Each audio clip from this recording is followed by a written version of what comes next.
नबी के नाम पर तो सहाबा ने अपना सर लुटा दिया था, सुभान अल्लाह, अपना घर बार लुटा दिया था, नबी के नाम पर सब कुछ कुर्बान कर दिया था। और हम जरा सी ये जो इमामत होती है ना, सबसे दुश्वार काम नमाज, सबसे दुश्वार। अगर दुश्वार नहीं है तो पढ़ के दिखाओ, पाबंदी करके दिखलाओ, अगर दुश्वार नहीं।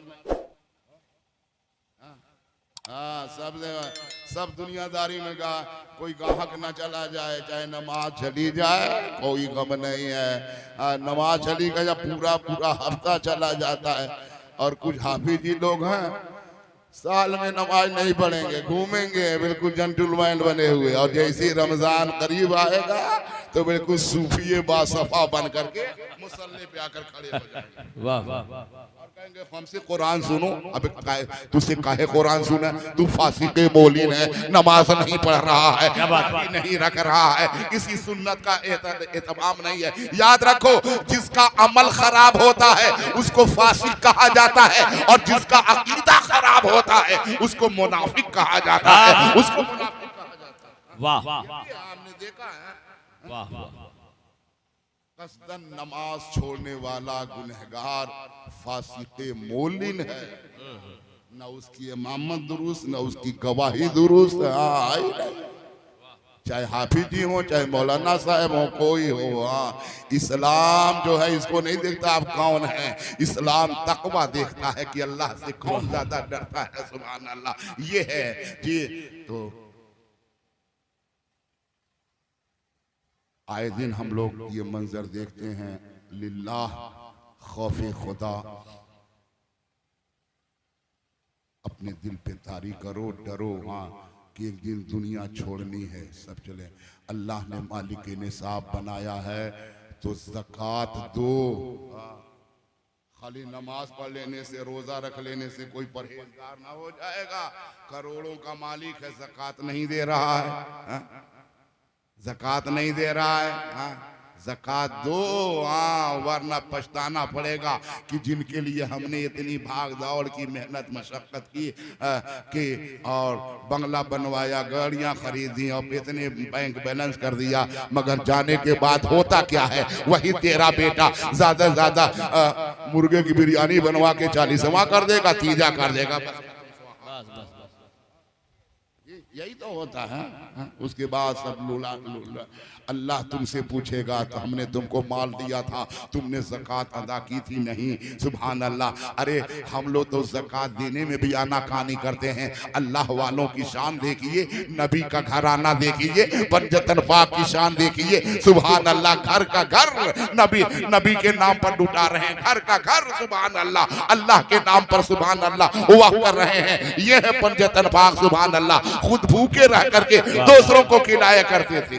सिद्दीक़ अकबर को देखिए, पूरा आसासा घर का बारगाहे नबवी में पेश कर देते हैं। सुभान अल्लाह। ये उमर फारूक आजम है सुभान अल्लाह, खुद पेवन ज़दा कपड़े पहनते हैं मगर आका की बारगाह में सुभान अल्लाह हासिल कर देते हैं। इस्लाम के नाम पर सब कुछ लुटा देते हैं। ये उस्मान गनी है सुभान अल्लाह।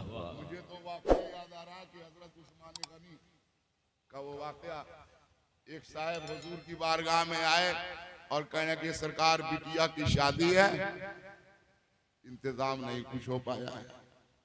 तो हुजूर ने फरमाया जाओ उस्मान गनी के पास जाओ और अपनी हाजत पेश करो, वो तुम्हें जरूर देगा।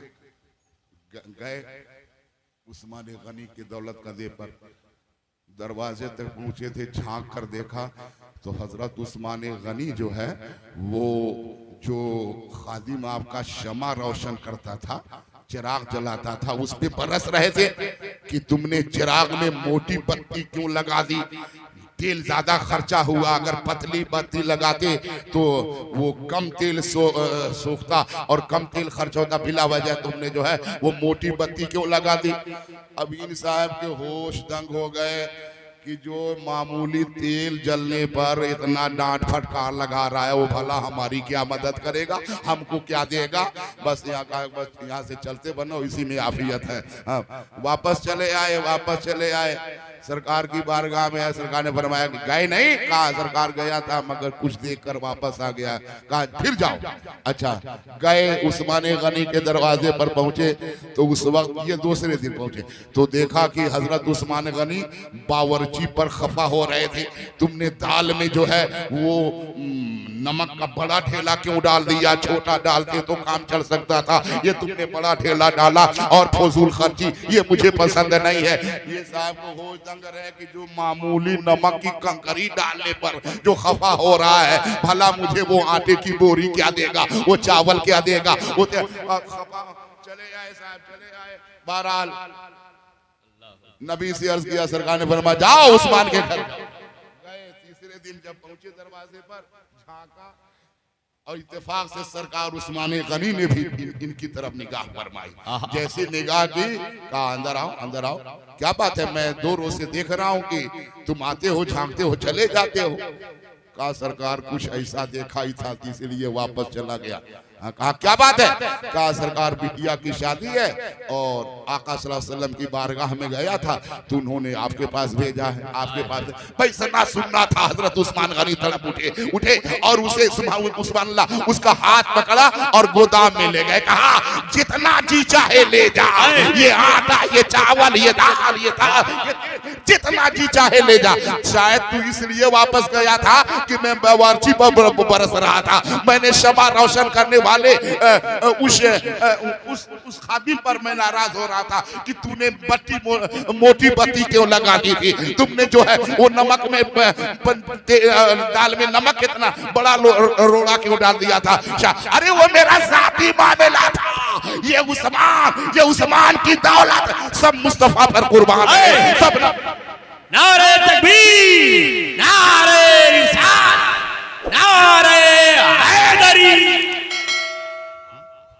सुभान अल्लाह।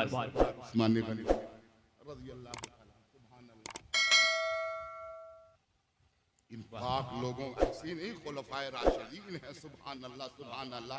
अरे तुम्हारे कुछ लोग हैं मुखालिफ, अजमत के मुखालिफ हैं। अरे तुम्हारे वोट देने से थे उन्हें वो खुलफाए राशिदीन बने हैं, बल्कि अल्लाह और रसूल ने उन्हें खुलफाए राशिदीन बनाया है। नबी ने उन्हें चुना है, नबी ने अपने पहलू में उन्हें सुलाया है। तेरे बाप का क्या जाता है? तू क्यों सिद्दीक अकबर की शान में गुस्ताखी करता है, फारूक आजम की शान में तनकीस करता है? वो उस्मान गनी, वो उस्मान वो है कि जिनके अक्द में नबी की 2 बेटियां गई हैं। सुभान अल्लाह, सुभान अल्लाह, सुभान अल्लाह। नूर की सरकार, नूर की सरकार से पाया दोशाला नूर का, और हो मुबारक तुमको जुल नूरैन जोड़ा नूर का। नारे तकबीर, नारे रिसालत। कुछ कमीने ऐसे भी हैं जो मौला अली की शान में गुस्ताखी करते हैं, सैयदा बीबी फातिमा ज़हरा की शान अक़दस में, हसनैन करीमैन की शान पाक में गुस्ताखी करते हैं। अपनी किताबों में लिखते हैं जिसका नाम मोहम्मद या अली है वो किस चीज का मालिक व मुख्तार नहीं है। अरे नहीं नहीं, मेरा अली सुभान अल्लाह वो अलियों का सरदार है। मेरा अली हसनैन का पेदरे बुजुर्ग है। मेरा अली ज़हरा का शौहर नामदार है। सुभान अल्लाह, सुभान अल्लाह, सुभान अल्लाह। मेरा अली गुलशन इस्लाम का बागबान है, इस्लाम की आन बान है, मोहम्मद का पहलवान है। सुभान अल्लाह, पहलवान है वो अली की शाहे मर्दा शेर यज़दा कुव्वते परवरदिगार, शाहे मर्दा शेर यज़दा कुव्वते परवरदिगार। ला फता इल्ला अली, ला सैफा इल्ला जुल्फ़। नारे हैदरी, नारे हैदरी, फैज़ाने पंजतन पा। इन्नल्लाह इंदहु इल्मु साअ, बेशक क़यामत का इल्म अल्लाह को है। क़यामत आएगी। कुरान पाक में सैकड़ों मकामात पर क़यामत की हौलाकियों का जिक्र है कि जब क़यामत आएगी तो कैसा मंजर होगा। सैकड़ों मकामात पर उसका जिक्र फरमाया गया है। जी अल्लाह महफूज रखे, जी हाँ महफूज रखे। क़यामत को मामूली समझ रखा है, महशर के मैदान को बिल्कुल हल्का समझ लिया है। हाँ, अल्लाहु अकबर। फिर कब्र की मंजिल है, कब्र की तारीक कोठरी में कि सुभान अल्लाह,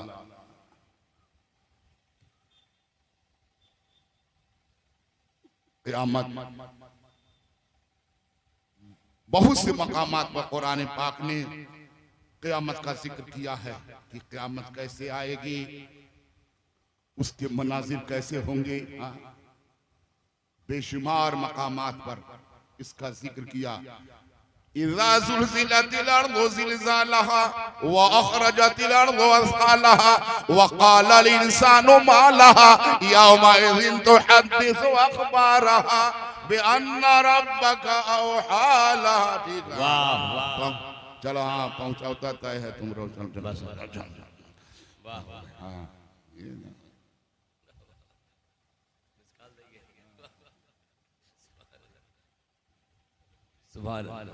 अरे मैं माशाल्लाह दीवाने मस्ताने हैं सब, जैसे सरकार आलम पनाह के हैं माशाल्लाह। ये भी बहुत बड़ी बात है, इसको मामूली मत समझिए। लिबास दुनियावी को तर्क करके वारिस पाक मोहब्बत में लिबास फ़क्र को पहनना, एहराम पहनना कोई मामूली बात नहीं भैया।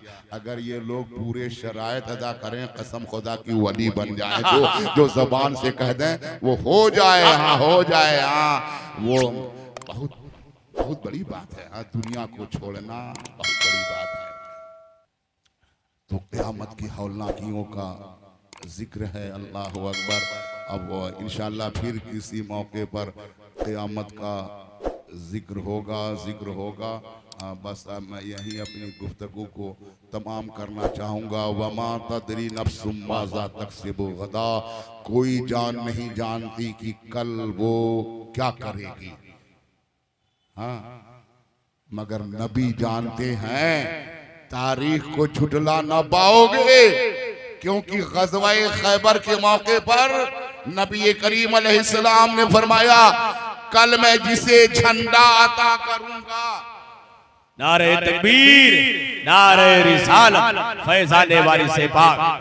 सरकार ने फरमाया कि कल मैं जिसे झंडा दूंगा वो अल्लाह रसूल से मोहब्बत करता है और अल्लाह रसूल से मोहब्बत करते हैं, और खैबर के किले पर इस्लाम का झंडा गाड़ देगा। वाह वाह, तो किसके हक में फरमाया था? अली के हक में फरमाया। कौन कल क्या करेगा हुजूर जानते हैं। क्या बात। कौन कहां मरेगा हुजूर जानते हैं। माओ के शिकम में क्या है हुजूर जानते हैं। हुजूर जानते हैं।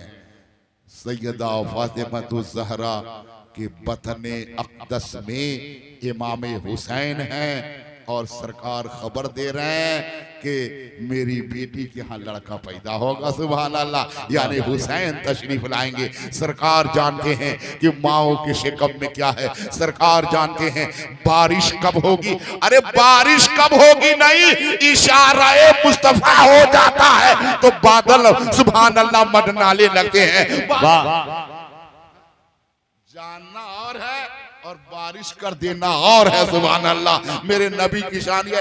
एक साहब आए, जुम्मे का दिन है, सरकार खुतबा दे रहे हैं।